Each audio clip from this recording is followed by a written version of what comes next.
Across all history, the truly strong remain shrouded deep in darkness, hidden from society. They carefully erase all traces of their existence, so that when later generations look back on history, it is as if they were never there. But sometimes, even the most perfect plans to erase one's tracks leave unexpected loose ends. This tome was one of those loose ends, left behind in charred ruins. What secrets lie within?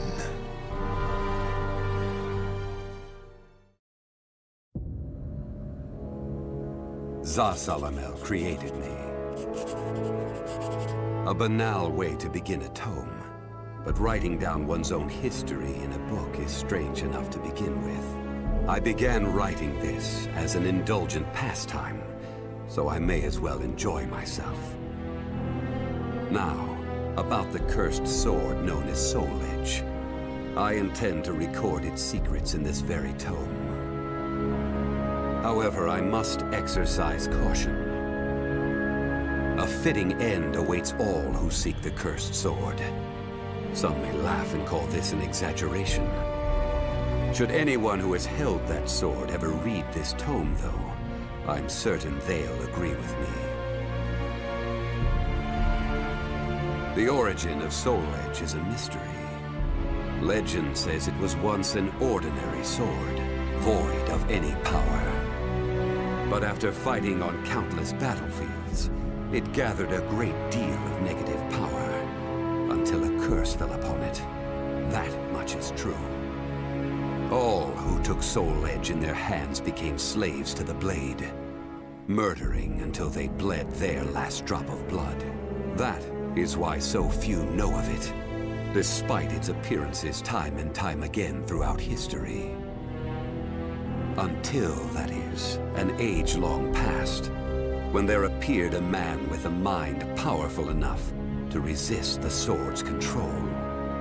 He was known as the Hero King.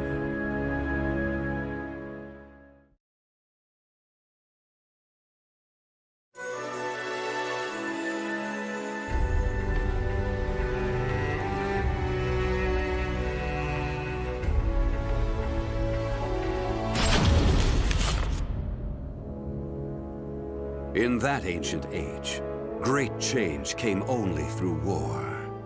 Thus, controlling Soul Edge meant ruling the world. The Hero King, being the man he was, one could say it was inevitable that he would bring peace to this warring world. I won't record the Hero King's name here. Someday I may decide the time is right to reveal it, but that time isn't now.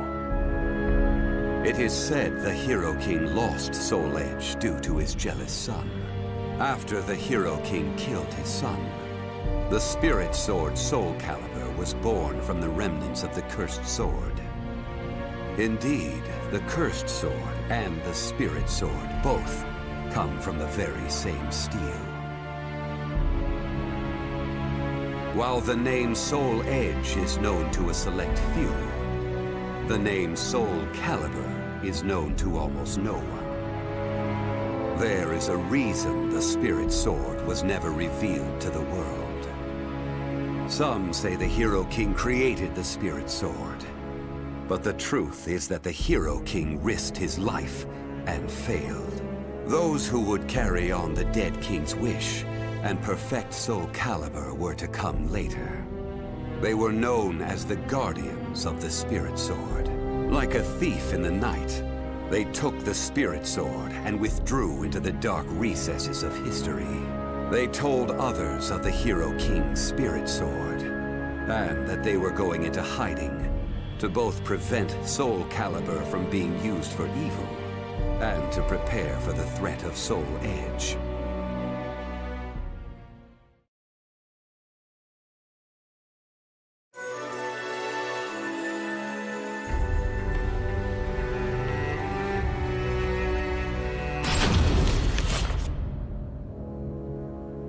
The Guardians of the Spirit Sword only entrust SoulCalibur to a select few.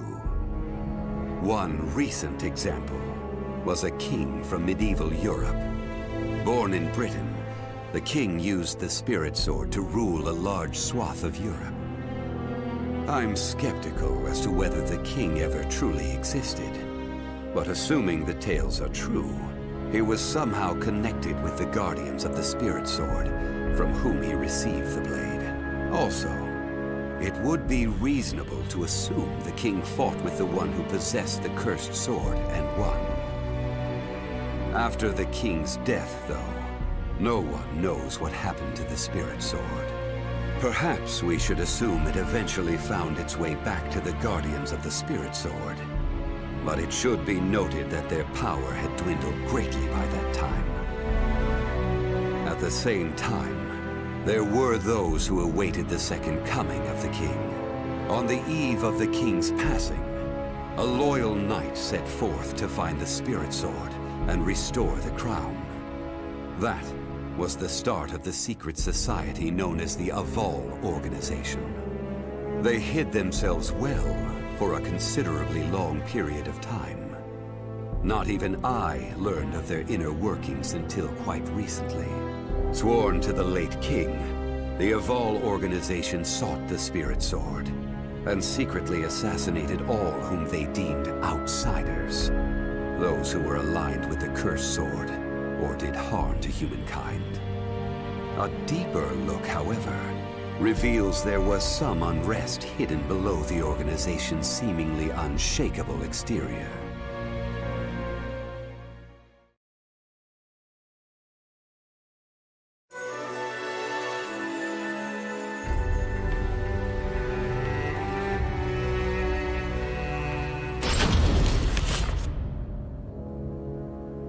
After slumbering in the shadows of history, Soul Edge was awakened by the pirate Cervantes de Leon. Cervantes attacked the ship of one who had won Soul Edge at an auction. He stole the cursed sword and became its puppet. Soul Edge changes its form depending on its wielder. When Cervantes took up the cursed sword, it transformed into 2 blades. And after nearly 30 years of slumber, it caused that terrible catastrophe. Cervantes and the cursed sword were defeated by a female warrior, and one of the blades was destroyed.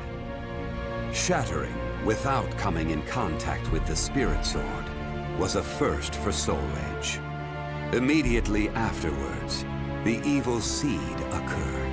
The evil within Soul Edge was unleashed upon the entire world. Why did the evil seed occur? What havoc did it wreak where it landed? Not even I have any way of discerning this. But one thing is certain. Ever since that day, the cursed sword's malfested kin have been swiftly multiplying. What does it mean to be malfested? It's extremely hard to define, for the resulting phenomena are so varied. There are those who undergo monstrous transformations, while others look no different from ordinary humans at first glance.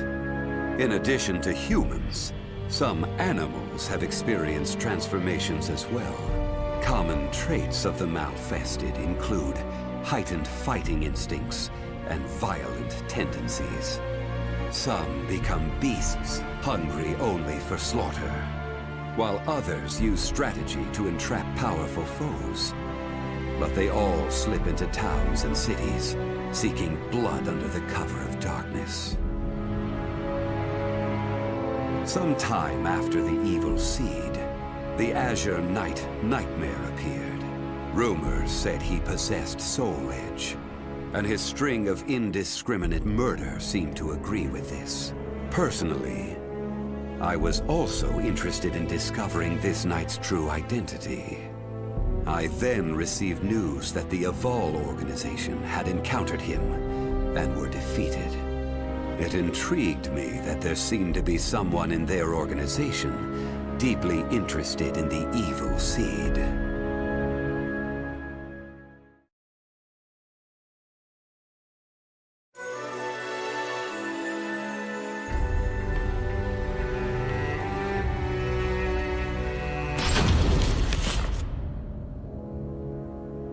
While Soul Edge has appeared constantly throughout history, SoulCalibur's whereabouts are still shrouded in mystery.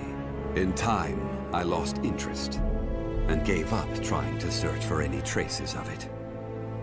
But after resuming my search later, I found that it had been taken to a temple in the east at some point. With it were taken a staff able to absorb all manner of energy, and a mirror capable of purifying evil. These sacred treasures were used to create SoulCalibur and amplify its power. No one knows what had happened to the guardians of the Spirit Sword, but they must have met with ruin, losing the Spirit Sword and their other treasures.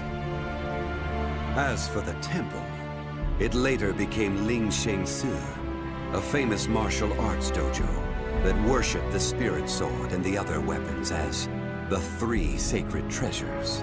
But now the Spirit Sword is no longer there. The evil seed deeply affected Ling Shengsu, and most likely caused it to attract evil energy.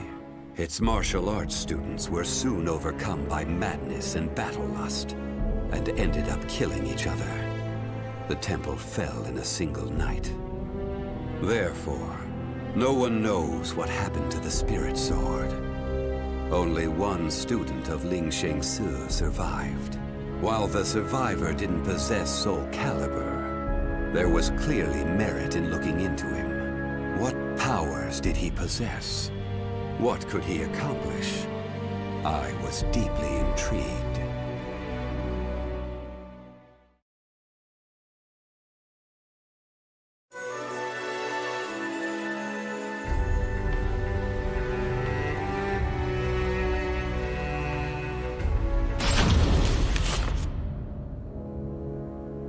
I only started writing this tome as a pastime, but in order to give it a clear perspective, I must reveal my identity. I was once one of the guardians of the Spirit Sword. The precepts of the guardians were very strict, one of which stated no guardian may ever touch SoulCalibur. But in my younger days, I failed to properly suppress my urges. When the others discovered my designs, they broke my arms and banished me. Amid my despair, I searched for a way to survive. What I discovered was the art of reincarnation. After a long period of training, I mastered the secrets contained within this lost wisdom. I reincarnated myself over and over again, and became an entity that could transcend generations. At first, I didn't realize the price I would have to pay for eternal life. For every time I reincarnated, I experienced the pain of death. It felt like my soul was being crushed. It is hard to put such pain and suffering in words. Indeed, I hadn't managed to completely escape death. No matter what one may accomplish in life, death remains inescapable. My bodies have lain in countless graves, but my soul will never rest in peace. So it was that I came to yearn for the final eternal death I could never have. And such desire began to corrupt my everlasting life. Gradually, I began to seek out death itself.